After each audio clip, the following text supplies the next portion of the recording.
You walk into the gym and there they are, squat shoes. Shiny, rigid, with a built-in heel lift that makes you feel like you just leveled up your squat game. But here's the question.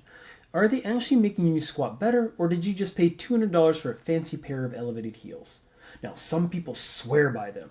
Others think they're just an unnecessary piece of gym gear that fitness influencers hype up to sell you on the latest must-have equipment. So, do squat shoes actually help, or are they just spending you way too much money on glorified wooden clogs? Let's science the shit out of this. Now, squat shoes or weightlifting shoes have three main features. A raised heel, usually between 0.5 to 1 inches. A rigid, non-compressible sole, so your foot stays planted. And then a snug, secure fit to keep your foot stable during lifts. The purpose? To improve squat mechanics, enhance stability, and maximize force production. In theory, the heel lift allows you to get deeper in your squat, while keeping your torso upright. And the stiff sole helps you force transfer, so none of your power gets lost in a squishy shoe. But does this all actually translate into better squatting or just marketing? When you squat, a few key things happen. Your ankles dorsiflex, which means your shins move forward over your foot. Your knees track forward, unless you're doing a very hip-dominant squat. And your torso angle adjusts to balance everything out. Now, if your ankle mobility sucks, your heels tend to come up, or you compensate by leaning your torso forward, turning your squat into something that looks like a bad good morning. But so here's where the squat shoe really comes in. Now, one of the biggest reasons lifters struggle to squat deep is limited ankle dorsiflexion. Studies have shown that adding a heel lift reduces the demand on ankle mobility, allowing you to squat deeper without compensating with a forward lean. Translation, if your ankles are tight, squat shoes lead to hit depth more easily. And if you already have great mobility, they might not do much for you.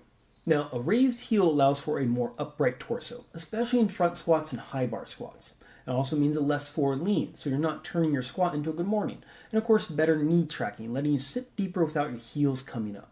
A study on Olympic weightlifters found that using squat shoes led to a more vertical torso angle, which is great for front squats, high bar squats, Olympic lifts, those snatches. But for low bar squatters or powerlifters, a more upright position might not be beneficial since they're relying more on a hip dominant squat style anyway. You ever tried squatting heavy in running shoes? Feel like standing on a marshmallow, right? That's because cushioned shoes absorb force, making your squat unstable and inefficient. Squat shoes, on the other hand, have a hard, non-compressible sole, which allows for better stability under heavy loads, more force transfer, no energy loss in those squishy shoes. Better balance, no wobbly mid-squat. If you're squatting barefoot or in Converse, you're already getting a solid, stable base. But if you're lifting in squishy trainers, squat shoes will immediately improve power transfer. So when do squat shoes actually help then? Well, if you have poor ankle mobility, if your heels tend to pop up when you squat, or if you turn your squat into an exaggerated hip hinge to hit depth, squat shoes can be a game changer. And of course, if you squat high bar or front squat frequently, the more upright your squat, the more squat shoes help. Olympic lifters, CrossFit athletes, and anyone who does front squats or high bar squats would benefit the most in this scenario. And of course, if you want more stability under heavy loads, that rigid sole provides a rock-solid base, which can be useful when squatting near maximal loads. Now, the key question then is, when are squat shoes not worth the $200? If you already have great mobility, if you can hit depth in flats without issues, squat shoes might not do much for you. If you squat low bar and prefer a hip-dominant style, and these are for powerlifters who squat with a lot more forward lean, may find squat shoes throw off their mechanics. Or if you just want an excuse to buy fancy shoes, if your squat sucks because of weakness or bad techniques, no shoe is going to fix that. Fix your form first. So, do squat shoes make you stronger? Squat shoes don't directly make you stronger. They might improve mechanics, which can make you more efficient. A study found that lifters in squat shoes had better squat depth and positioning, but actual strength gains depend on training, not shoes. Think of them like glasses. If you have bad vision, glasses make everything clearer. If you had perfect vision, glasses do nothing. Same with squat shoes. If your mobility and mechanics sucks, they can help. If you already biomechanically sound, they won't magically add 50 pounds to your squat.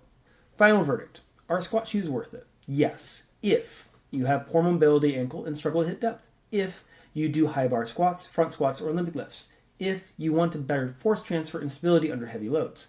No, if you already have good mobility and depth. If you squat low bar and prefer a hip dominant stance, or if you are buying them as a magical fix to a weak squat. So, bottom line, squat shoes aren't just expensive heel elevation. They actually have legit biomechanical advantages for the right lifter. But if your mobility, technique, and strength doesn't where it should be, no shoe in the world is going to fix that. So before dropping cash on squat shoes, ask yourself, do I need them, or am I just looking for an excuse to buy more gym gear?